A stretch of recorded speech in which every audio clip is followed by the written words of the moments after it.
to save money.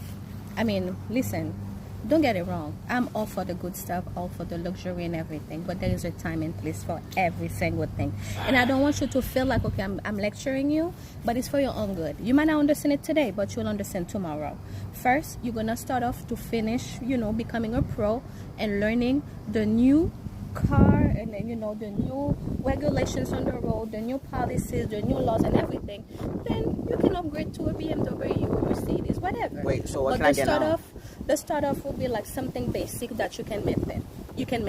Like a Toyota? Okay? A Toyota? What's wrong with Toyota? Toyota is a good car. Toyota, Honda, It's basically the Haitian national car. Hey, what's wrong with that? I'm trying to break the cycle. Haitian? Yes, I'm trying to break the cycle. What cycle are you breaking? The Haitian cycle of Honda and Toyota. There's too much Hondas and Toyotas. Stop it. Don't say that like that. Haitians are not the only one who drive Toyota. Toyota are very, very reliable cars. Same with Honda. So now you